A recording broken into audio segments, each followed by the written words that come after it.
America. We were living in the east by the Nile River, living in luxury, enjoying freedom, justice, and equality. We wore silken robes and slippers of gold. We were the wealthiest and the wisest people, I'm told. Now we are the poorest of the poor. Nobody wants us at their door. So my friend, it's easy to tell, white man heaven is a black man hell. Heed the call, y'all. It's easy to tell. White man heaven is a black man hell. So the Honorable Elijah Muhammad said that Master Farad Muhammad said 6 words to us, and these were the 6 most powerful words that he spoke. He said, accept your own and be yourself. Accept your own. The Caucasians who brought our fathers into slavery desired to take us away from our own people, our own culture, our own religion, our own God, our own language. So we have grown up in America away from our own mind, away from our own selves, and so we have been actually indoctrinated with an alien mentality. 10,000 fearless men, because we're going to have to challenge the things that are destroying our community. Wow. So this ain't no punk time. This ain't no temple time, mosque time, or church time. All the singing and shouting and preaching is over. Get in them streets now, block by block. We're going to have to clean it up. The airwaves is not enough. The television screen is not enough. You got to put boots on the ground who are trained and are willing to make the sacrifice of life itself to see our community made a decent place to live. Attention. Drill.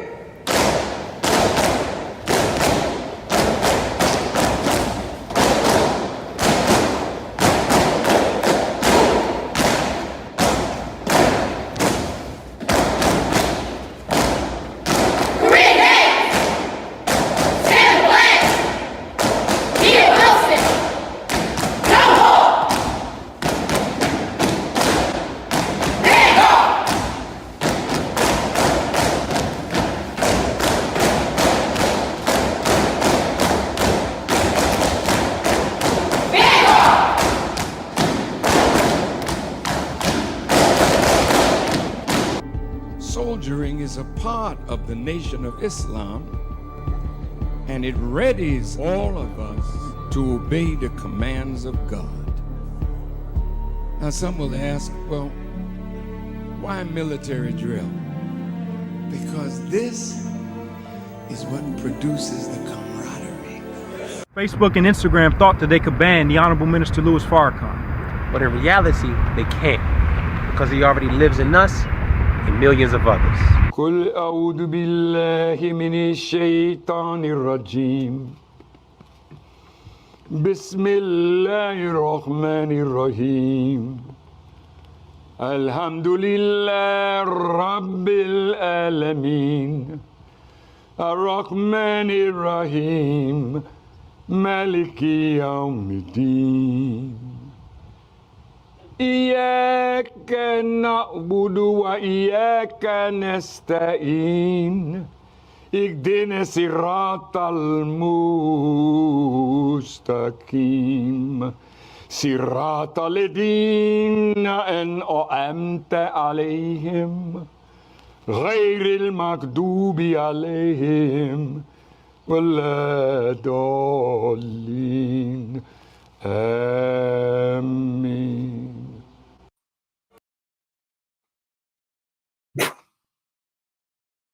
In the name of Allah, Master Prophet Muhammad, the one true and living God to whom praise is due forever, I bear witness that there is no God but Allah, and that the most honorable Elijah Muhammad is his messenger. Peace, family, and welcome back to another great episode of WHID-FM. WHID-FM is your personal platform for those of us striving to follow the life-giving and life-saving teachings of the most honorable Elijah Muhammad as given to us by his premier pupil, the Honorable Minister Louis Farrakhan, gathered right here in this virtual meeting place to answer that most critical question: what has Islam done for me? It's Sunday, July 21st, 2024, and at this time we're going to turn it over to that dynamic co-host of WHID-FM, our sister, Janine Muhammad, who is a superstar student here in the ministry at Muhammad Mosque number 6 under the leadership of our beloved brother, student Imam Abdul Salam Muhammad. Sister Janine. Assalamu alaikum, family, and thank you again for joining us for a wonderful episode of WHID-FM, where you hear the stories from our various guests about what Islam has done and continuing to do for them. I'm going to introduce our guest tonight, who is Student Minister Dr. Abram Muhammad, who was born in Pensacola, Florida on April 28, 1968, to the late Abram Sr. and Joshie Lee. He is the eldest of 8 siblings. After graduating high school in May 1986, he enlisted as an infantryman in the United States Marine Corps. He graduated from Hines Community College and earned his associate's degree as a paralegal and certified private pilot. He then later became a scout sniper and small arms weapon instructor. Brother Abram has seen combat action twice. After being honorably discharged in August of 1993, he attended the State of Virginia Police Academy, where he graduated as class president and honor grad.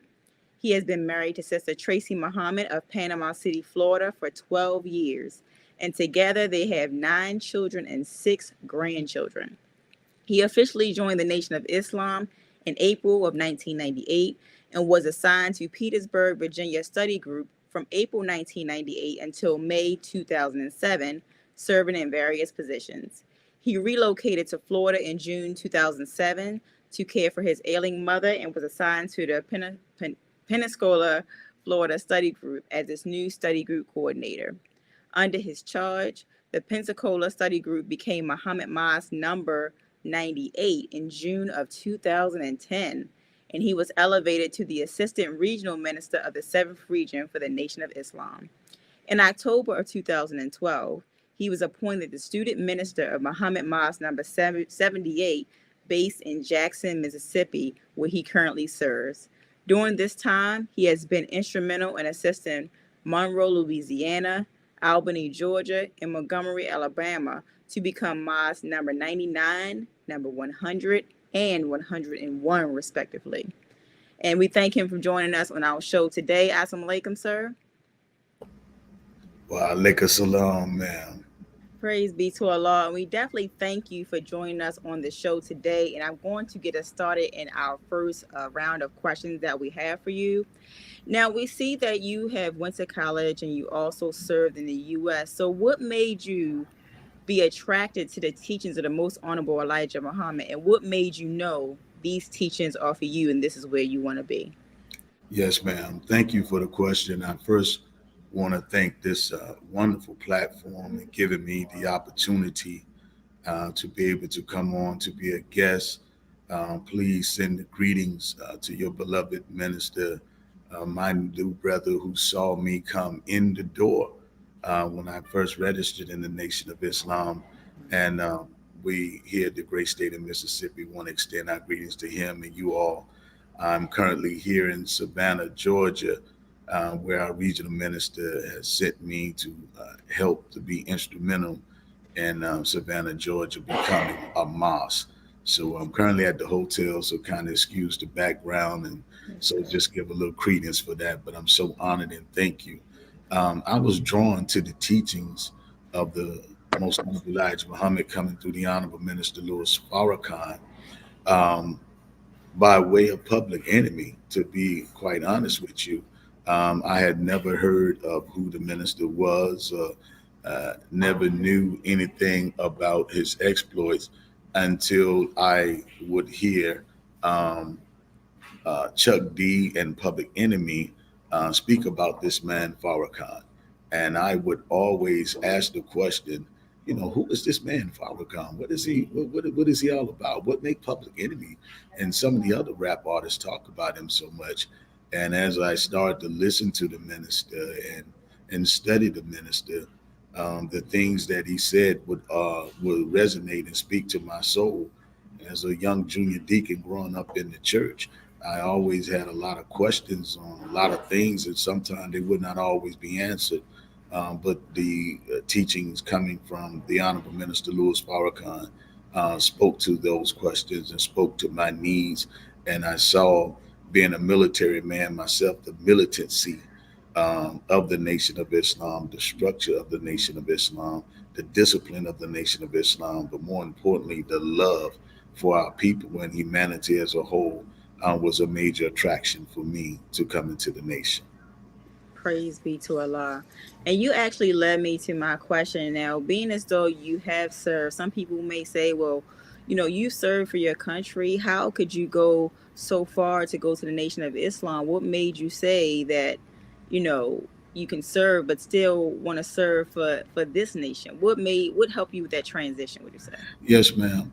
Well, the Most Honorable Elijah Muhammad said that the black man's nature is militant. And so therefore, this is why when we oftentimes find ourselves in the United States Armed Forces, we excel and we exceed, or sometimes we go far off in it in the opposite direction. But seeing that our nature is militant, it says to me that we are in fact born DNA hardline to be in a structured environment that feeds to and elevates that militancy. But seeing that we are spiritual people, direct descendant of God himself, there's a component to me of the spiritual aspect in the militancy that comes together, particularly in the black man and woman. So the transition was easy for me because having saw combat twice and having served at that point for 8 years, that was things that I was privy to, that was information I was privy to, that was things that I saw that did not add up to what was being said or even what we were being told. And so as I continue to listen to the Honorable Minister Louis Farrakhan speak to the plight of our people and speak to our very being or our reasoning of being here, I knew and understand that, well, this was a place where I needed to bring my talents, my resources, all that I have learned into this environment. So when I was honorably discharged from the United States Marine Corps, I went into the police academy. And from there, I started studying more and came into the nation. So I'm thankful. I don't regret the time I had in the United States Marine Corps. I don't regret the things that I learned because it only allowed me to bring certain aspects of that environment into the nation and be able to help serve really my country and my God. Praise be to Allah. And my next question before I turn it over to Brother West, a lot of people may say that, our young children are misguided. They need the Army, they need the Marines, they need something to discipline them. What would you say the Nation of Islam gives them that the U.S. Army or Marines and they just can't give them, that can get our children on the right path? Well, the main thing is those environments cannot give our youth God. And we have to understand that even right down to the general orders that we have in the Nation of Islam, they are mirrored to what we find in the United States Armed Forces. But the main aspect that is not given, although we were taught the mantra, God, country, core.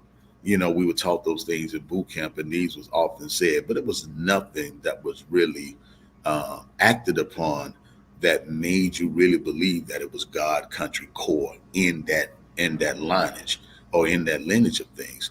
So therefore, when people say, well, our youth need this and our youth need that, well, I agree. They do need a sense of structured environment. There is a sense of military that is needed, but it's needed to be under divine guidance and a divine structure in which God has produced it to be, in order to really produce the soldiers that the youth are born and bred to be. Yes, they're born. Yes, you are born to be in the military structure. Yes, you are born to be in the military. Yes, you are born to be in the army. But all of that is to be in the army and the military of God, and not for another ruler who will send you off to die for a lie. That's right. Yes, sir. And I have one more. I know I said I was going to turn it over to Brother West, but Yes, I have ma'am. one more question. Please. You in your bio, you talked about how you helped other study groups, get their MA status. Can you tell us, what do you think is the key for you that makes you so successful in helping the Honorable Minister Louis Farrakhan turn our study groups into MAs? Yes, ma'am. Thank you for that question. One of the main things that we strive to do, at a package that we attempt to put together, is that of teaching the administrative aspect of what the study groups can expect and how they should be doing. But the main thing is to teach the fishing aspect of how we should go about achieving those things that we wish to achieve, and going from study group to MA status. And to just summarize it, because we don't really have the time to go into the whole overall aspect of it, is the main thing is that I try to give those cities is the understanding of making a friend. Don't go out to try to make a convert. We know that conversion is only done by Allah. And right. so we should go out to try to make a friend, because a friend is so important, it's so valuable, that God referred to his servant Abraham as a friend. When we was in the church, we sang the song, "Thou have what a friend we have in Jesus." The scripture says there's no better love than one who will lay down his life for a friend. So there's something about being a friend that's important. And so when we set out to make a friend, to befriend our people, to be friendly, to create a friendly atmosphere, it automatically brings about conversion, because a friend always wants to be around another friend, because a friend cares about your well-being. They cares about every aspect of you, and they will be there for you and never run from you, nor would they want to. So that's just some of the summary of the mindset that we take on and going from study groups to MAS, along with other aspects of it. But that's the main crevices of it. Praise be to Allah. Beautiful, beautiful. I definitely like the way that you explained that, because sometimes we can be, we can have tunnel vision, and we think about the converse because we want our people to know the truth, which is a good thing, but we have to make sure that we're being a friend to them and build that relationship in the process. So we definitely thank you for that. And at this time, you. Yes, sir. And at this time, I'm going to turn it over to Brother West, who has some questions for you to ask. Brother West.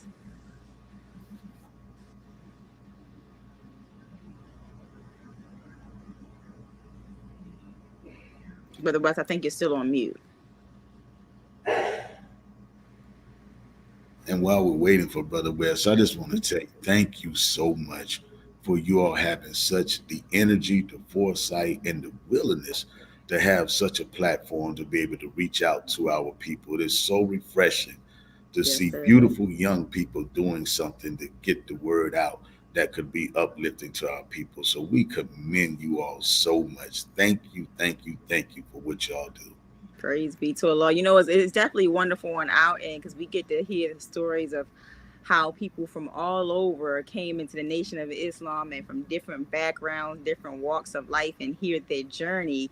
And you kind of just see Allah working as he's doing that. You seeing that he's building his mighty nation through, because everybody seems to think that, all Muslims or all believers come from prison, and that's not the case. We come from different walks of life. So it's, right. We got the professionals. We definitely have the people who that came from prisons, but we also have the professionals. We have the students. We have the nation babies. We have people who have served like yourself. So we definitely appreciate it. It's just a joy for us just to be able to give a chance for our audience and the public to see different versions of our family. So absolutely wonderful. It's a nation. Yes, so that's a right. Nation, you have everybody. So that's That's great. right. Yes, ma'am. Praise be to Allah. Brother West, are you on? Are you off of mute? Let me go ahead, turn to you so you can ask your questions if you still have them. If not, I can go into my next question. Thank you. Oh, there you go. Okay. Yes, sir. We can hear you. Okay, yes, ma'am. Thank you. In the name of Allah, the Beneficent, the Merciful, I bear witness that there is no God but Allah, and that Muhammad is his messenger. Assalamu alaikum, family. Wa alaikum salam, sir. And praise be to Allah. So while on that note of your journey of coming into the Nation of Islam, I did notice that your bio mentioned that you've seen combat twice. And I wanted to know if you could tell us a little bit more about that, if you felt comfortable doing so. Yes, sir. My first experience was with over in Panama, which was Operation Just Cause, the evacuation of Manuel Noriega. And then my second was with Desert Shield as it turned into Desert Storm.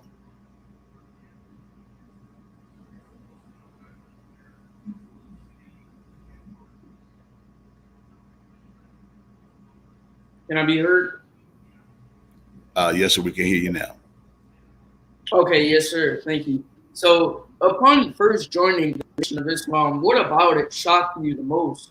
And for instance, many say that learning how God is a man was a key factor for them.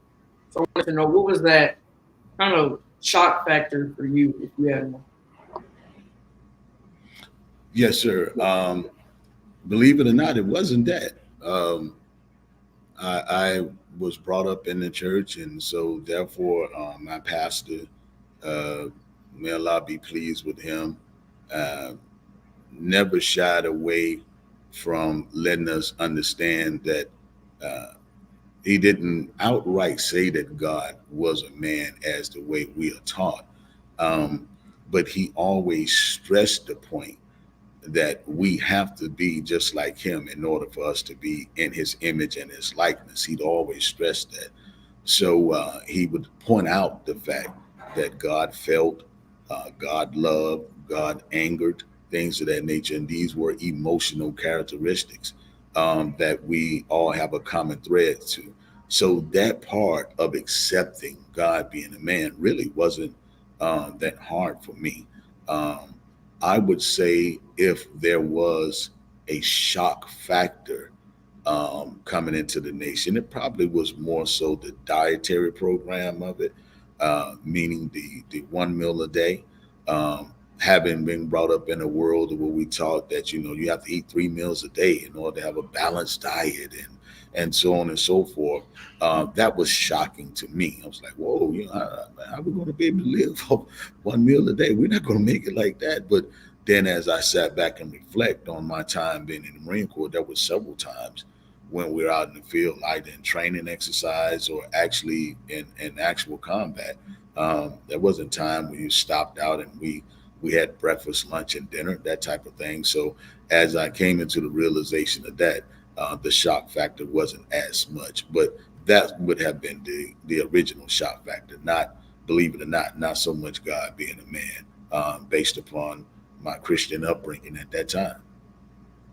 Yes, sir. That's pretty interesting. So I was curious if you can tell us more about the work you do in the community as an FOI and also as the new Parks and Recs director, I believe. Yes, sir. You can tell us a little bit more about that. Yes, sir.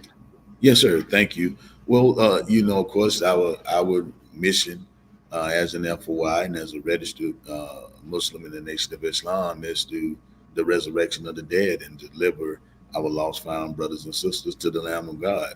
So that interaction is always a common thread with all of us, but mine is a little different than others sometimes by being the director of Parks and Rec for the city of Jackson, working closely on the executive cabinet staff with Mayor Chokwe Antar Lumumba, whose father was a great friend of the Honorable Minister Louis Farrakhan, as young Mayor Lumumba is as well. Gives me a leg up, for lack of better terms, to being able to have community events be a part of community events, have access to the basketball courts, the gymnasiums, the community centers, and things of that nature to be able to speak one-on-one as well as a group to those of our people that might be in the environment, as well as just doing what it is that we do, going in and out of the community, speaking to our brothers and sisters. Something I like to say, whether it be from the streets to the suites.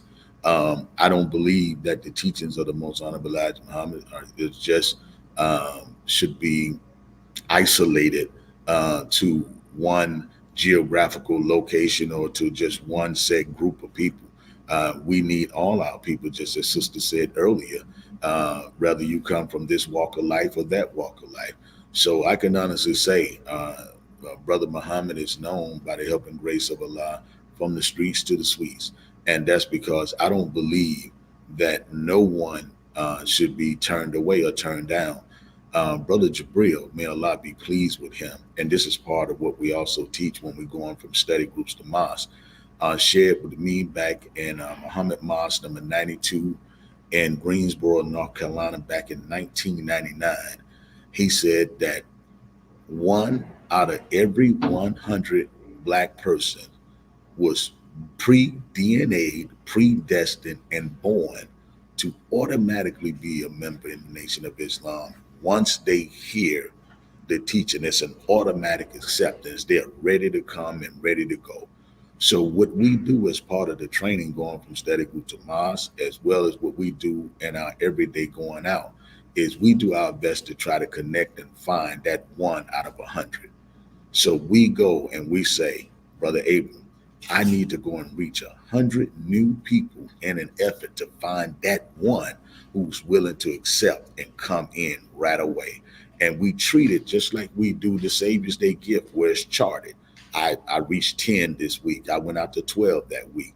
So you may reach that one on your 5th try. You may reach that one on your 37th try. You may reach that one on your 89th try. But in between that 1 and 100 is that one that upon hearing the invite will come out for the recite and now will be a registered member in the Nation of Islam. Yes, sir. I've never heard that fact before, but that sounds pretty accurate. You know, going from community to community, you'll always find that one person that's ready to stand up and accept. So my next question for you, I know that you have 9 children and 6 grandchildren, which I think is amazing, and you've been blessed with such a big family. So can you share how you and your wife were able to manage raising your children, and if you believe that they've grown towards the nation or are not quite there yet, or maybe trying away from it? Yes, sir. Thank you for the question. Well, my wife, well, let me start and say my former wife, who made her transition several years ago, may Allah be pleased, she, along with what I said earlier, was chiefly responsible for me coming into the Nation of Islam. When she heard the teaching, she immediately accepted and came in. I was still studying and watching the minister and a member of the 5% Nation at that time. So I still had a little hesitancy coming in. But like I said earlier, as I continued to study, I saw this was the place to be. So we had our daughters together and brought them up in the nation. And I had 2 sons prior to that marriage. And so once she was called back to Allah, my current wife, her husband, she was widowed as well. And when she had 4 children at that time, and so together is where we have our what they call in this world a blended family of 9. And from that, all of our daughters and one of our sons are registered members in the Nation of Islam. I like to believe and think that the scriptures are true, that you train a child up in the way and they never astray, and that one day the remaining ones will come as well. So we have been blessed with our children and with our grandchildren who are fairly young, and we are fasting and praying that Allah see fit for them to have to come into the army of God as well. Out of our six grandchildren, I have one grandson, and he is it's so remarkable just seeing him drilling and saying his general orders and everything. And he will be 6 next month, and it's just a feeling and just a joy to be able to see he and his cousins who are younger girls to be able to exemplify exactly what Islam they're getting from their grandparents and their parents. Yes, sir. Praise be to Allah. And I know that since joining the Nation of Islam, you've managed to establish a few mosques, or I believe you established one and are in the process of establishing another, as you said, in Savannah, Georgia. And besides that, also becoming a student minister. So those are some big accomplishments that not many are able to achieve in their journey. I was curious if you made a goal for yourself when you first joined the Nation of Islam, or did you walk into that path just not by chance, but through your evolution? And if so, do you believe that you met that version of yourself, or you're still in the process of becoming it? Man, I first want to say, Brother Wes, you and is it Sister Janae? Or I couldn't quite. Okay, yes, Sister Janine. I mean, you all have some very, very beautiful posing questions. I'm loving this.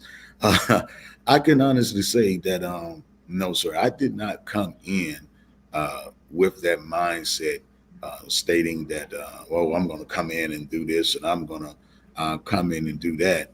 I understood, like I said, by studying the Nation of Islam first, that was structure, that was order, and being a man who came from a home where my father was very disciplined.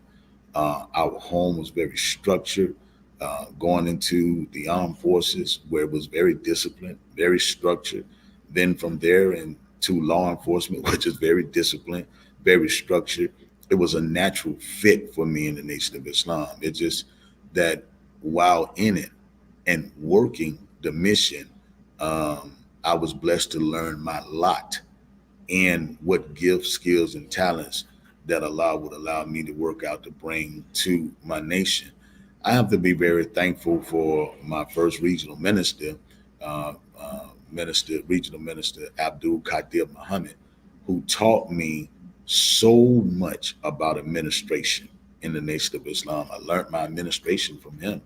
I learned my pastoral past from Brother Regional Minister Rasul Muhammad, and my drive in which the current regional minister I serve under now, Brother Minister Abdul Sharif Muhammad, the drive I learned from him. So I've been blessed to be in the company of those who have deposited me those things to bring out.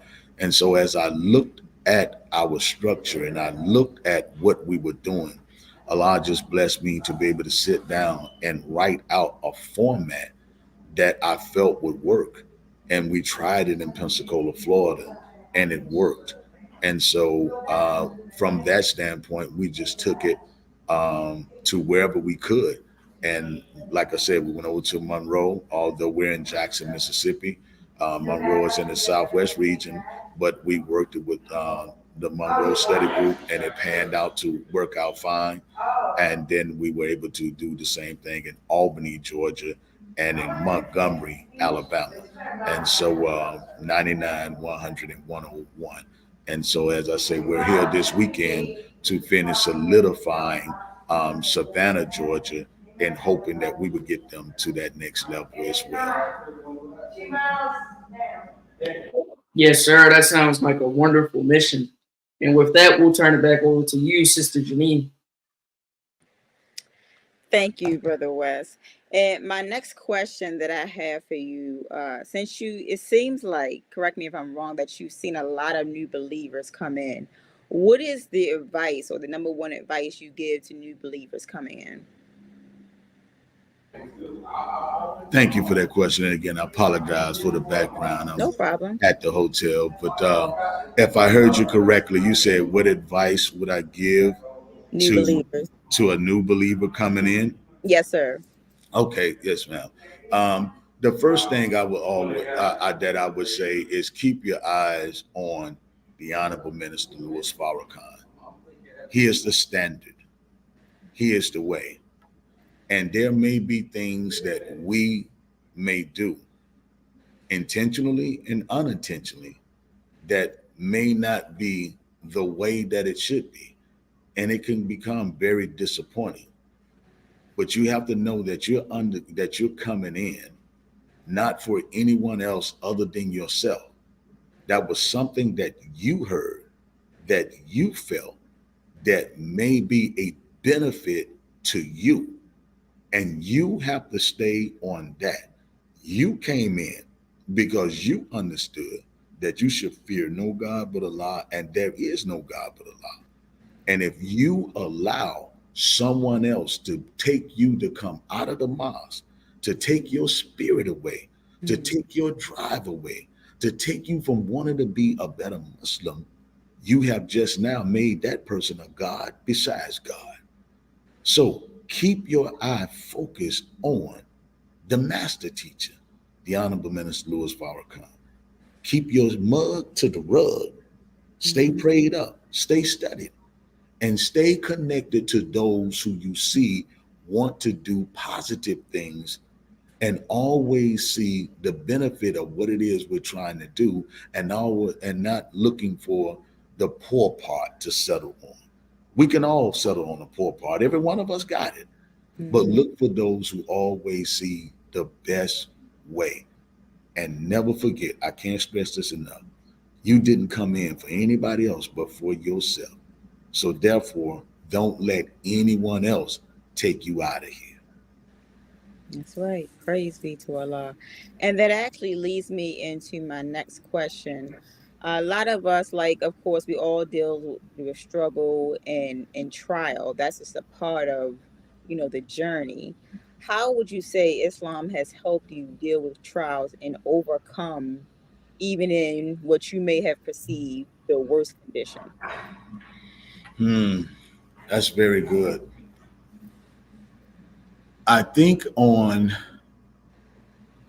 what the Honorable Minister Louis Farrakhan has had to endure in order just to reach us, even before we knew about him and even before we knew about the nation, what he had to endure: lied on, lied to, evilly spoken of, misrepresented, all of these things just to be able to reach us. And I say to myself, there's nothing that I have endured that would equal to the degree to where you love someone so much that you can be betrayed by them. You can be spoken evil of by them, and yet you still keep going. I'm reminded that in the Holy Quran that we are taught that hard trials are necessary to establish truth. I'm taught that after difficulty comes ease. And I'm taught that we can do all things through Christ that strengthens thee. So when I'm going through a trial, when I'm going through a situation, I say to myself, this is my test that Allah is trying to see. Am I going to remain faithful? Can I be a little Job and go through whatever it is that I'm going through and not mock or curse God? Can I still stay faithful? Can I still be an example before the believers, even though I'm going and catching hell at the time? Can I still hold up? And I have to answer in the affirmative all the time, yes, because I'm made to be. I'm conditioned, I'm bound, I have the right ingredients that Allah put in me, because if he takes me to it, he can take me through it. And I have to believe that something in my great fraternity of Omega Psi Phi that we always say, it's a poem that we're taught to remember that's called Seeing It Through. And there's a stanza in that part of the poem that taught that Dark may be the clouds about you, and your future may seem grim, but don't let your nerve desert you. Keep yourself in fighting trim. If the worst is bound to happen, in spite of all that you can do, running from it will not save you. See it through. So I stay whole to that because I know that, yea, I walk through the valley of the shadow of death. I have no reason to fear because he's with me. Whether it's trouble that Allah allows me to go to, that others produce, or whether with some things my own hand have wrought, I know that if I stay faithful, I can see it through because I'm built with the right ingredients, because Allah don't make no mistake, and he doesn't put more on us than we can bear. Praise be to Allah. I know you definitely help us somebody, because we especially in the times that we're living now, we can definitely learn from trials and definitely how to get through it. And I just wanted to mention this, a brother in the chat that said he was watching from the penitentiary. So that just tells you that the truth can penetrate walls. So we thank you, brother, for the Praise be to Allah. Thank Yeah. you, brother. Thank you. And it's hard for you all to see, but my great friend and comrade and often travel partner, brother Abdul Tariq Muhammad, he's a great friend, and he's sitting on the side with me here. He traveled with me here. He's the prison reform minister for the state of Mississippi, and he's the current volunteer of the year for the state of Mississippi prison reform. Not just for the Nation of Islam, but for all of those who come in and out to service those who are currently incarcerated. He was awarded by the state of Mississippi the Volunteer of the Year. So that did his heart good to be able to hear that someone who's currently in that situation, and I say currently because you won't be there long, because all the lawful captives will be free. But we thank you for tuning in. We thank you. We thank you. I'm having so much fun. I'm telling you, boy, y'all I'm about ready to take off my coat here. I got a week holding my leg down just to try to keep some kind of dignified in me. I tell you, thank y'all so much. Sir. It's always a beautiful time when believers get together. It's just, that's one thing I will say. You can travel all over the world. It doesn't matter. You meet a believer, you meet family. So that's just a beautiful thing about our nation. It's a wonderful thing. Absolutely. And one of our audience asked on their chat, they asked, what insight do you have to give to other blended families? Okay. Oh, wonderful, wonderful. Well, the first thing I would say is this: never refer to any of the children as stepchildren. Mm-hmm. Never. I never referred to any of my daughters or my son that came from the marriage as my stepdaughters or my stepson, because for one, I don't step on them to go anywhere to begin with. They are my children. So I would say that the first step would be all in language, because the Honorable Minister Louis Farrakhan said words matter. Mm-hmm. And if you start with a separation of step this or step that, then you can already be setting up a mindset that you're different than any of the other child or children that may be in the home. So I would say start with the language will be the first thing. The second thing would be stop thinking or saying to yourself, well, I'm not trying to be your mother. I'm not trying to be your father. I know you have a mother. I know you have a father. That's the wrong thing. Mm-hmm. As long as you're under this roof, I am your father. Mm-hmm. It's simply that it's no ifs and buts about it. I mean, I understand that you have a biological father. I understand you have a biological mother, but you're my child. And so I'm not going to come under the premises, well, I'm not trying to this, I'm not trying to that. No, I'm not trying to take their place, because there's not a place for me to take. You are here with me. So you are mine. So the ownership, the language, the way we go about, you don't have to try to be overtly in showing your love and making that child feel like that they're welcome. Just be genuine, be yourself, and know and understand that The same love has to be shown all the way around because the Honorable Minister Louis Farrakhan loves us all. Look at what he does. He doesn't make a distinction between any of us. The same amount of love is shown throughout for all of us. Can you imagine a man who's responsible for loving the masses of the people and he can't show any deference to one degree or the other? It all has to be done that way. So language, action, and don't be so overtly in trying to convince and show your love, your genuine concern, so on and so forth. Just do it. One thing I've learned about children, you can't get nothing over on them when it comes to being genuine, and you shouldn't try. And they know when you're being real and when you're not. And as you all would say, that's real talk. Yes, sir. Keep it on Praise be to business, right? Keep it on business. That's right. And I do have an I hope that anonymous answered whoever had the Oh, question. I hope that yes, answered. yes, sir. Absolutely. It is an anonymous question that was sent in the chat. It says, peace, sir. How are the Muslims getting by in this time with all the turmoil, news, and chaos going on in the world? What keeps you all so calm? Although we're in the world, we're not of the world. We're calm because we understand that everything happens with the active or permission will of Allah. And not saying that we're not affected, not saying that we don't feel affected, but we go through it with a peace of mind, understanding that Allah is the only reality. That's right. And that the reason why things take place, whether we understand it or not, we rely solely in what we're being taught.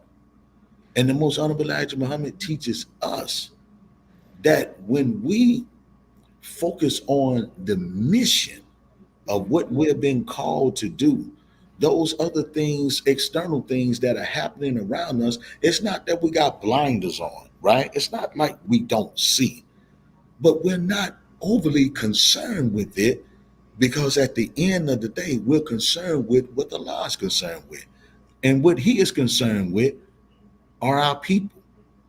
And that's why we're able to go through this, because we know who the author of it all is. Nothing happens without the permission of Allah. Even if it happens to us directly, we know that He allowed it, either actively or passively. And to a real Muslim, say, if it pleases Him, it pleases us. Because at the end of the day, no matter how bad things look, we know that the victory is assured. Praise be to Allah. Praise be to Allah. And my next question for you is, what advice would you give? Well, it doesn't have to be just for believers, but what advice would you give to our people in general about finding your purpose in life? A lot of people feel that, I'm here. I know I'm here for a reason because God created me, but I don't know what my purpose is. What would you say that will help someone find their purpose? Oh, wonderful question. The Honorable Minister Louis Farrakhan said that you should discover something that you would do, and you would do it regardless of if anyone paid you one single dime for it. You would do it anyway. And when you find what that is, oftentimes that could very well be what your lot in life is. So I would say that would be a focal point. Find something that you discover about yourself that you enjoy doing and you feel that you do it well. And you would do it if no one paid you one single dime for it. Find a way to take that and parlay it into an economic for yourself, as well as see what brings you joy when you're doing something of good. I have found for me my lot in the Nation of Islam. And I feel that my lot is being able to help take study groups into my status. And I find great joy in it. It has allowed me to travel throughout my nation. It has allowed me to meet believers that I probably normally would not have met. And it's been a great time in doing so. And while we're on that, if I may take a point of privilege as we're talking about the Robert Rules of Order of things, I would say that the same has to be said in our relationships to those who are married and to our audience for those who are contemplating marriage or whatever your situation may be. Find something as a couple you all love to do together. A lot of times our marriages fail because we just become dull. You stop having fun. And somehow, some way in this work, we have tricked ourselves into thinking we're not to enjoy this. When the Most Honorable Elijah Muhammad said, work cheerfully. That's right. And fear not. That's right. Listen, my wife and I, we cut up. I mean, we do our thing. We have fun. But it's all in a righteous way. And it's all in a decent and respectable way. But we're not shut up in the house thinking that you know that whatever the thought process is, we have our favorite TV shows we like to do. We have our movies we like to go to. We like to fly and get away and go out of town sometime and do things. I got my main man, Brother Tariq, and he and his wife, Sister Anetta. We go out as a couple and do things. Find something that you like to do together, and it helps keep the marriage together. You have to remember, once you're married, you still have to court. Courtship in marriage is very important. Just because you get married, you don't stop dating. That's right. That's right. Praise be to Allah. So I use the same principle in the Nation of Islam. I date the nation. That's right. I try to keep the nation, I see her as a her.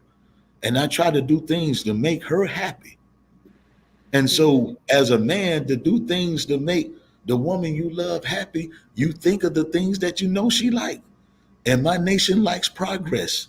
My nation likes expansion. My nation likes for other people to come and enjoy and be a part of the nation. And so I love making her happy, because when she's happy, she makes a happy marriage for me.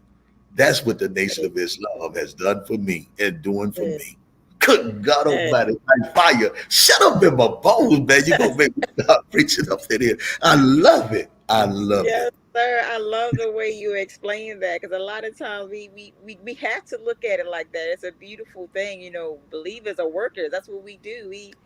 We work. That's why, you know, to be around us, you got to understand that we work. You know, we have fun too, but we love it. This is the only nation you can find some peace in. Go find peace in it, and everything you always gonna find something to make you say, whatever the case may be, it's okay. Right. That's what makes the nation so dignified. That's what makes the nation such beautiful, because we have things in place that when you meet a stumbling block or a bump in the road, we're taught how to handle it, how we deal with it. We go to one another and we talk in earnest. Right. We have a process of atonement to help make things right. There's everything that we need is given to us. So I tell people all the time, when you're in problem with the law and your freedom is on the line, you have no problem going to an attorney that tells you he has a law practice, not a law mastery, but a law practice. He's practicing law. When you're ill and you're sick and you want to go and feel better, you have no problem putting your life in the hands of somebody who says medically that they have a medical practice. They're not even they haven't even mastered medicine. They have a medical practice. So why you have a problem coming and enjoining yourself with a group of brothers and sisters who are practicing righteousness from a master teacher? You will put your freedom in the hand of somebody, tell you straight up when you walk in the door, I'm practicing law. Right. You go see a doctor who tell you straight up, I ain't master, I'm practicing medicine. But you got a problem with somebody that says that we're practicing righteousness. Come on now. It doesn't make sense. You get those two a chance. Why you can't give that a chance that was set up and is backed by Almighty God himself? Praise be to Allah. Beautiful, beautiful. You teaching tonight. Praise be to Allah. You got our audience fired up in this chat. Oh, praises be to Allah. Let's fire it up. Let's make it do what it do now. I'm telling you, about to make it take this cut off now. I'm telling you, man. I'm a Jackson State Tiger, and we make that thing do the sunny boom of the South, baby. Let's go. Yes, sir.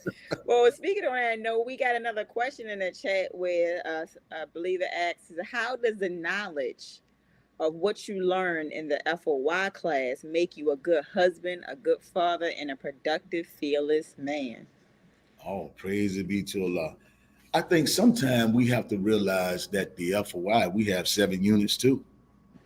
And those 7 units, they talk about being dependable, reliable, trustworthy, all of those things. I mean, what I've learned in the FOI is how to become God. We have to remember that this class was set up by God, and it was made and designed for us to grow into our Godship. So when I'm in the FOI, I understand that I am truly the maintainer of my wife and my home. And it just doesn't mean making sure that her cell phone bill is paid or making sure that the mortgage is paid. As the maintainer, I understand that I'm responsible for maintaining her security, for maintaining the environment of my home. Because when I do that, it automatically places her in her natural environment to be what God meant for her to be, which is a helpmeet to me. The Most Honorable Elijah Muhammad said, and the Honorable Minister Louis Farrakhan reminds us that there's no heaven for the black man other than the black woman. And the scriptures tells us that heaven lies at the foot of mother. Well, how can heaven lies at her foot and I have a heaven in my home if I'm constantly creating hell for her? Or I'm keeping her in hell. So therefore the FOI makes me to understand that if I want to be in heaven, if I want to have a peace and contentment of mind, in order to do what it is that God has commissioned me to do, then I have to pay attention to my training. I have to understand that my general orders apply to every aspect of life. I have to understand that the purpose of drill is so that I can lock in to one command, one voice, one movement, one sound. And when I do that, understanding that that comes all under the dictate of Almighty God himself, then it automatically places my household in order. So when I come out of the wilderness of North America and battling everything outside, I come in my home when FOI comes in from battle to get his wounds healed, to get his mind right, to get his soul restored so he can go back out and be on the battlefield for his Lord once again. There's nothing greater than being the FOI. The Honorable Minister Louis Farrakhan said October 16, 1995, at the Million Man March, in which I was there but was not a registered member at that time. But I just knew, being a 5%er at that time, I think one day my daughters may grow up and ask me, my sons may grow up and ask me, when they realize the significance of this march, was I there? And I want to be able to say, yes, I was. But the minister said on the mall that the FOI should be 3 things. First of all, we should be the envy of all men. Secondly, we should be the type of men that children wish were their father. And we should be the object of attraction by our women, in whom which they see the indwelling spirit of God. I Mm. said right then and there, what matter of man is making men to be like this. Mm-hmm. The fruit is the best. Why? Because God said so. That's right. That's right, man. Listen, if there was a such thing as a Holy Ghost, you'd be giving us the spirit right now. All praise be to Allah. This is beautiful because this world tries to turn us away from family and has us thinking the way God set it up is wrong. But we know that God didn't make no mistakes. The way He set up family to be is the right way. Ain't no other way. Even if we got it right, we got to get it right. I'm going to say like Chris Tucker said in one of his movies, and it's going to be ebonically wrong. He said, it's right, and it can't get no righter. Yes, sir. Yes, sir. Praise be to Allah. Yes, And Brother West, actually, he has a couple of more questions for you. So I'll go ahead and turn it. Well, he's going to give us our station ID first, and then after that, he has a couple more questions for you. So, Brother West, are you on? I'll go ahead and turn it over to you. Yes, ma'am. Oh, you see, he chopped off. Okay, well, okay, he had technical difficulties. Okay, well, I'll ask one of the questions. One of the questions was, what have you personally gleaned from the chapter called Islam Dignifies in the book Message to the Black Man in America? Could you repeat that again? I'm sorry. We had Yes, sir. Absolutely. What have you personally gleaned from the chapter called Islam Dignifies in Yes, the ma'am. Message to the Black Man in America? What have I personally learned? Was that Yes, sir. what you asked? Okay. I'm sorry. Like I said, a little background. Yes, sir. Exactly that the dignification comes from the acceptance of the teaching and submitting to it. That's what I take from it, that it dignifies because of the acceptance of it. Remember, the Honorable Minister Louis Farrakhan says that obedience is the highest form of sacrifice. So in order to be dignified, what I took from that particular portion of Message to the Black Man is that the only way it's going to be, or you're going to be dignified, is by being obedient to the process. Praise be to Allah. See, a lot of us, we abort the process, right? Because we don't think that it's moving quick enough, or the language is not right enough, or it's not this, it's not that. Like some of us starting to think now, we need a new teaching. We need more to add. How if you're not already in luxury, money, that's right, good homes, and friendship of all walk of life, we haven't mastered the basics. Right. And why we haven't mastered the basics? It's really robbery when you think of it. The God says He's going to give us these 4 things. And all we have to do is, 1, invite our people to accept their own and be themselves. You're not even responsible for them accepting. All you have to do is invite them. And in doing the work, you get luxury, money, good homes, and friendships of walk of life when you are committed and honest to the process. That's robbery. 4 for 1. Now, Black people, you would think we would really jump on it because we like a deal. That's why we stay at witness. You like that 4 for 4. You like that 2 for 1. You like that kind of stuff. So why would you take a deal that God is going to give you for doing one thing? All I got to do is ask them to come and accept their own and be themselves. Be true to the process in my FOI class, in my MGT class, in my Wednesday class, in my Friday class, in my Sunday meeting. All I have to do is be true to the process. And you're going to give me these 4 things, which answers all things in life. It's really robbery, but it shows the mercy and the dignification that God would give us if we stay with the process. So the dignification comes from our obedience to the process. That's what I learned. I'm sorry I went off on a tangent. No, you fine, sir. Praise be to Allah. Someone in our audience, we have a question that was asked. They said, were you ever in the company of the Honorable Minister Louis Farrakhan? And if so, how did that experience impact you? The most frightening thing I ever experienced in my life. because I realized who this man is. And I realized that Abram is a work in progress. I understand that I have a long way to go. And in his company, I really felt, wow, this man loves me unconditionally, in spite of all of my madness that I'm still working on. See, that's another thing that we have to start being honest about. There's a lot of demons, there's a lot of things that we still have to work out of us.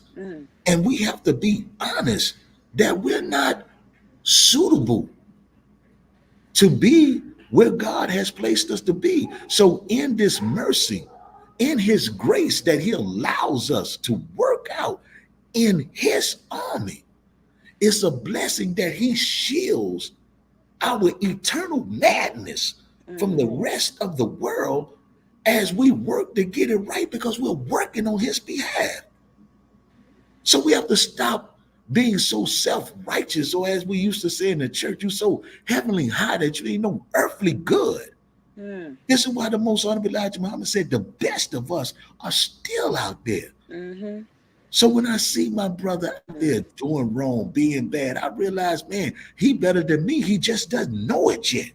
When I see my sister see no hope and she thinks she has to live a lifestyle like this in order to make it through, I say to myself, she doesn't realize she's the answer to give birth to the answer of things of what we need. She just doesn't know it yet. So being in the presence of the Honorable Minister Louis Farrakhan, I was able to feel, for the 3 times I have been, genuine love.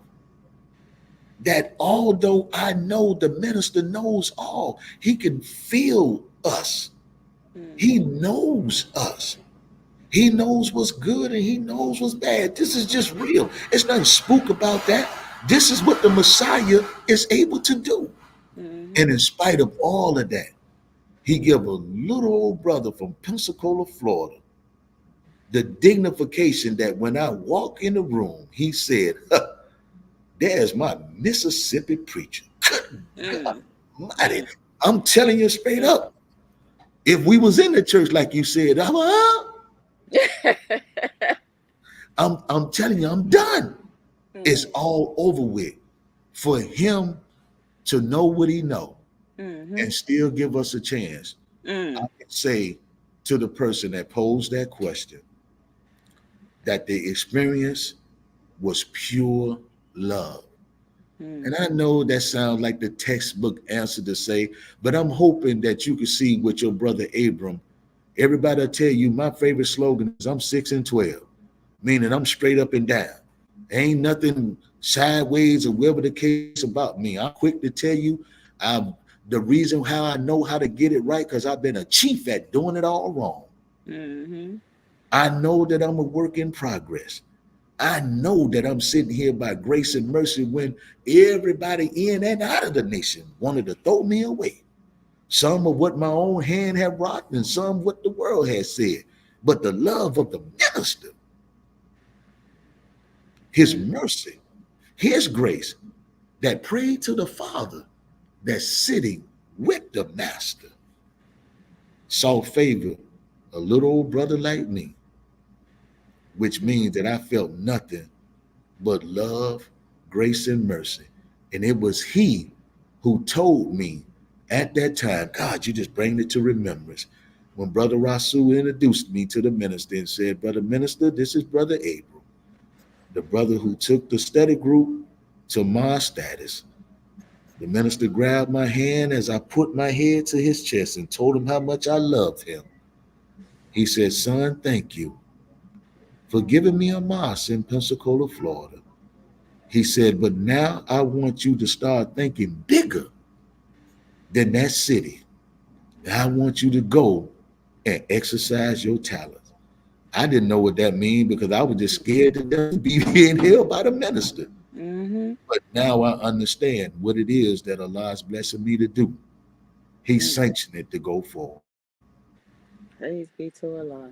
Wonderful. You know, the key thing in what you said, when you said the minister said, "There's my minister," the key word that I took from that, my minister, like belonging to the Honorable Minister Louis Farrakhan. What a blessing. Well, to be correct, so I don't want Yes, nobody sir. to think that I'm trying to say what the Most Honorable Elijah Muhammad said. Yes, He sir. said, "There's my Mississippi preacher. Yes, sir. There's my Mississippi preacher." I understand the concept, but Yes, sir. sometimes we never know Absolutely. who watching, and we don't want nobody to Absolutely. try to say, "Oh, he likened himself to what the Most Honorable Elijah Muhammad said Yeah, about him." no. Please, I just sat here and told you I don't even have the right to even be in the Nation of Islam. Right, I don't know to talk right. about liking myself to him. I ain't no fool like that. But I understand, even in Yeah. some of our foolish ways, that I want to make Absolutely. sure that is corrected. That he said, "There's my Mississippi preacher." He could have said to me, "There's my biggest fool I got in Mississippi." Praise be to Allah. Exactly. I'm glad you representing me some kind of way, being connected to you. That's right. And that was really the point. Like, you could have said anything to say that, to acknowledge you as one of his helpers, because Yes, that's just really a blessing in it. It really is to be Yes, considered one of his helpers. Praise be to Allah. And another question was asked was, and this is we'll get down to the final couple of questions. How Yes, do ma'am. you explain the concept of God is a man to a person who has never heard such? Yes, ma'am. When I first came into the Nation of Islam in orientation class, it was explained to us how we prove that God is a man. And one of the main premises was based upon everything exists on three levels. Mm-hmm. Either it's a solid, a liquid, or a gas. Mm-hmm. And all of those things we find makes up the human being.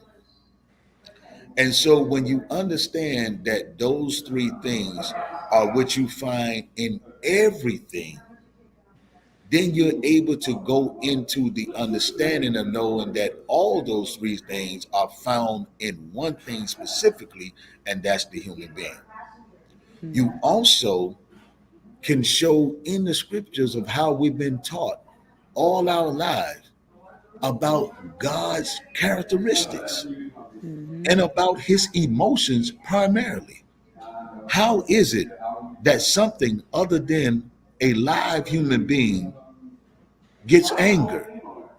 How is it unless something that's a live human being loves? How is it that something itself would be a live human being cares for?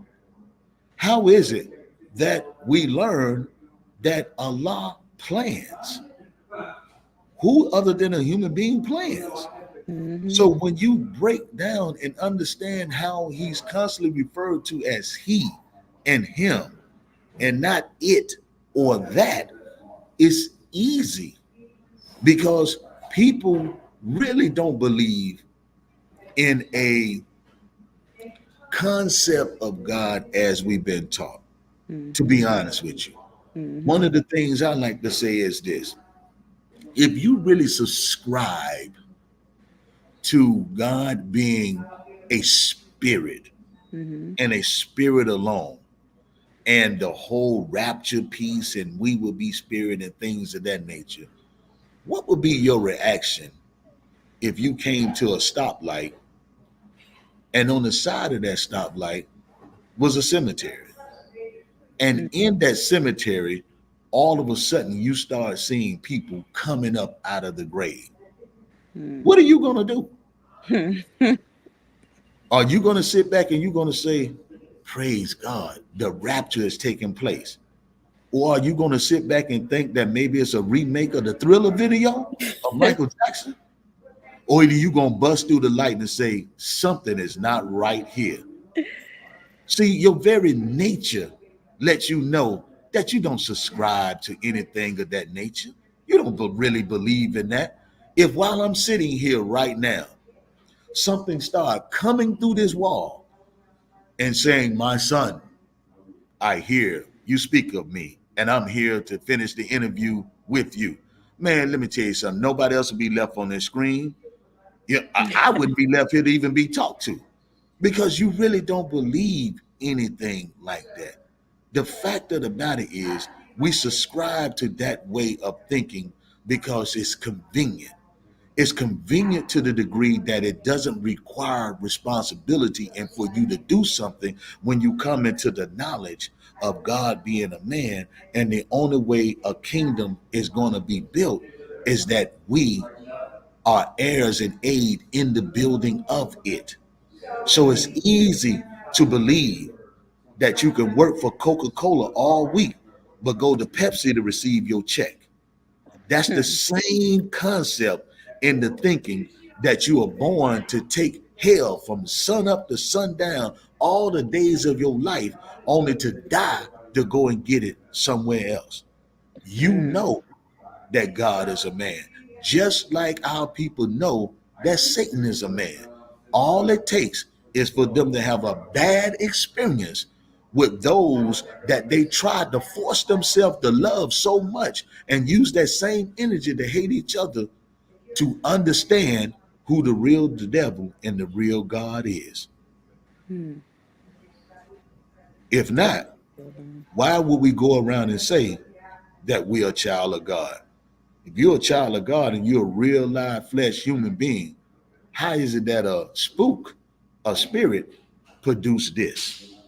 We really don't believe that. So when you speak to the heart, make it plain and stop trying to be so allegorical and so doctorial. Then you're able to get people to really see that which is in their heart to believe to begin with. Praise be to Allah. Wonderful, wonderful. And our final question that we had before we go to announcements, and I believe this would have been one of the West questions, so I'll go ahead and ask it for him. What has Islam done for you? Oh, wow.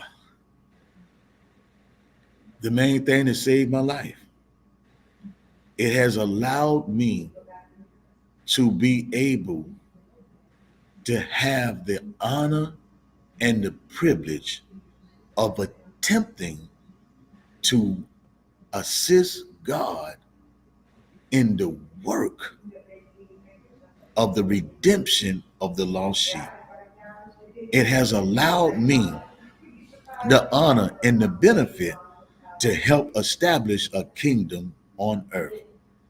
And Islam, through the works of the Honorable Minister Louis Farrakhan, and in my attempt in trying to assist him and model myself after him, it has given me a dignified name to where in the great state of Mississippi, specifically in the city of Jackson, when you think and mention the name of Brother Abram Muhammad, at this point, God has blessed me to be able to have a good commentary and a good feeling to come behind those when your brother's name is brought up. And that's only because of what Islam has done for me. It's a wonderful feeling when I'm presenting before City Council every other Tuesday where my department is concerned, and they say, we recognize Brother Muhammad or Minister Muhammad right now. Good God Almighty. When I walk into City Hall and security say, Sama alaikum, I mean, they're still working on it, but just to be able to give the greetings. Right. Because Brother Muhammad is the same way, whether he on or off the clock. I don't be Muhammad with the Muslims and back to Abram Lee with the rest of the citizens. I'm Muhammad all the time. Praise be to Allah. Wonderful, sir. And that's definitely a wonderful way to seal off this interview. And we definitely thank you for coming on and, you know, just giving us all the gems that you have dropped before us. And our audience is definitely, we didn't get a time to get to everyone's comments. It was really lighting up tonight, which definitely is a testament to what we need as a people. And I pray to the brother that was watching from the penitentiary that you get to hear just our lectures from WHID. We have Closing the Gap broadcast, like whatever you can, reach out to be able to free your mind while your body is working on being free. We definitely welcome that, because we need that for our people. And before we go to our announcements, Brother West is going to give us our station ID. Brother West, I'll turn to you to give the station ID, and then I will go right into the announcements. Yes, man. You are listening to WHID-FM. Thank you for tuning in and spending your valuable time. Without you, there is no WHID-FM. If you have any suggestions, please email us at WHID1919@gmail.com. And also, please subscribe to WHID-FM on YouTube and follow us on Facebook. And next week, our guest will be, inshallah, on July 28th, 2024. Brother Student Minister Abram Muhammad from Muhammad Mosque number 92 in Greensboro, North Carolina. So make sure you tune in for that wonderful episode. Thank you. Thank you, Brother West. And family, we just have a few announcements for you. If you like what you heard today, and I'm sure you did, you're invited to study with the Nation of Islam to learn the teachings of the Most Honorable Elijah Muhammad as taught by the Honorable Minister Louis Farrakhan. You can go to our website at www.noi.org, where you can hear the weekly webcast we have on Sundays from our various guest ministers. It is Sunday at 10 a.m. Central Standard Time, 11 a.m. Eastern Standard Time, or you can go to the local mosque or study group that is in your city. We definitely encourage you to do so. Final Call Radio, download it on all your devices, take it with you on the go. The Final Call newspaper is our #1 minister in the nation. There's no other media you need to go to know the truth. If you want to know the truth, go to the Final Call Radio. And speaking of Final Call, the Final Call newspaper, look at the picture of that article for this week, Weather and Warnings. I'm telling you, it's no better time to go into the Final Call than now, to see what's going on and keep in tune and to be able to know what to do in this time. So you can get the Final Call Radio for one of our brothers on the street. You can go to your local mosque. And the Final Call subscription, you can definitely get it for our brothers that are behind prison doors, so that way they can have a weekly subscription to have the knowledge of self. Because as we know, they can hold their body, but they cannot hold their mind. And last but not least, do you want a book that greatly empowers your precious children and showcases their self-worth? Look no further than I Never Knew I'm All That, Book 1. This highly recommended book from WHID will provide the reassurance and affirmation for your child's needs. Invest in your child's confidence and self-love with this must-read book, available now on Amazon.com. I Never Knew I'm All That, Book 1, written by our host, Brother Donald Muhammad, illustrations by Sister Amina Lay. So with that, I will turn it over to Brother Wesley Muhammad, who will give us our Muhammad moment, and then we will close out in prayer. Thank you, family. Assalamu alaikum, family. Again, first, we would just like to thank you, Brother Student Minister Dr. Abram Muhammad, for extending your time. We also would like to, if you could, while the brother is still next to you, just extend the invitation to Brother Tariq to join us on What Has Islam Done For Me as well. And we'll definitely have a enjoyment of being able to hear his journey as well in the Nation of Islam.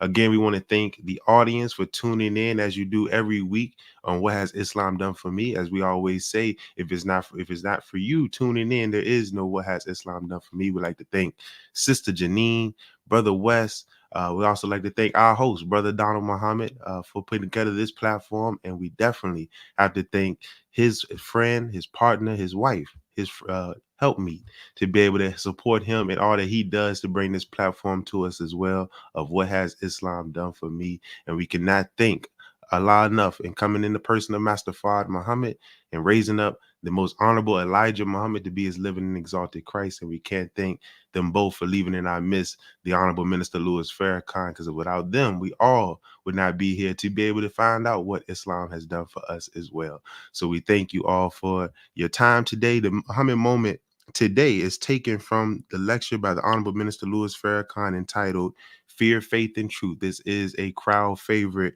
for many. This was delivered June 2nd, 1996. If you would like to get a copy of this lecture and any lecture from the Honorable Minister Louis Farrakhan, please go to store.finalcall.com. Again, it's store.finalcall.com and get this lecture and many lectures as well as books from the Nation of Islam to be able to continue to build and study of these life-giving teachings of the most honorable Elijah Muhammad. So let's enjoy tonight's Muhammad moment. Thank you. Elijah Muhammad lives. Jesus lives. Moses lives. Abraham lives. The righteous live, because you can never kill the righteous. You can only kill the body, but that mind jump into somebody else.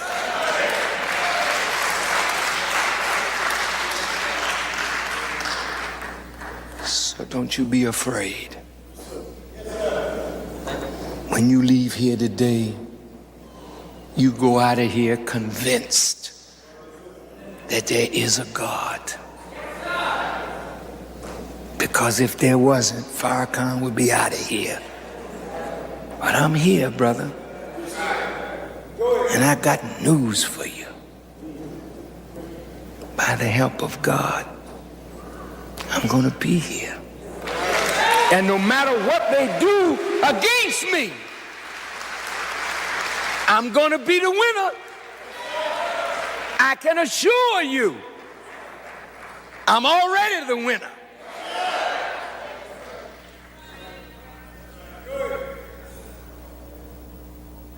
Don't you be afraid. Challenge whatever it is that frightens you. Challenge it.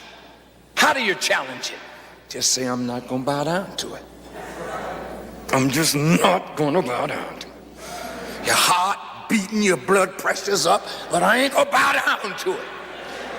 Start with little small things and keep on graduating to the big thing, because the big thing is Satan himself. And if you put your trust in God, you will overcome Satan. And to those who overcome, the tree of life. Do you have faith that you can do it? Then if you exercise faith in God will help you challenge your fear. So you got to develop faith. Keep on developing your faith. It's like a seed, but it must be watered, it must be fed, and it will grow strong till you're so strong in faith that whatever you envision, you say, be. And it is.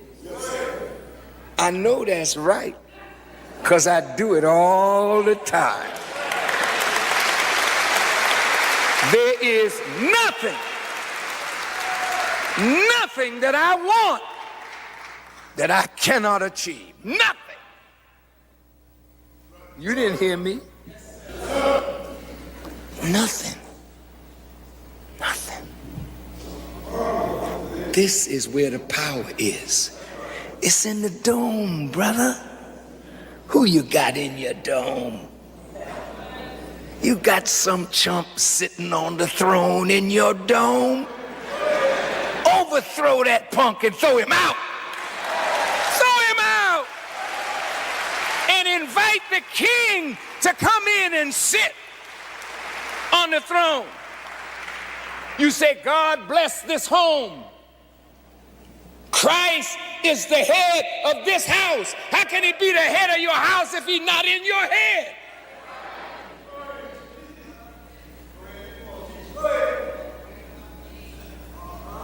Don't you want him in your head? See, you jiving. See, if Christ is in your head, do you know how much power you got? Say, let this mind be in you, the same that was in Christ Jesus. Do you know what that means? Put the real king on the throne in your dome and surrender to the rules and laws and the government of God, and unseat this old false government that's tricking you every day with the way you think. And let God guide your life. And I guarantee you in 30 days from today, you won't even know yourself. All praises be to Allah for that wonderful word. And with that, we'll close out in prayer. Attention prayer. Bismillahirrahmanirrahim. Alhamdulillah Rabbil Alameen. Rahman Rahim. Maliki Yawmiddin. إياك نعبد وإياك نستعين اهدنا الصراط المستقيم صراط الذين أنعمت عليهم غير المغضوب عليهم ولا الضالين آمين. Assalamu alaikum, family.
We have been battered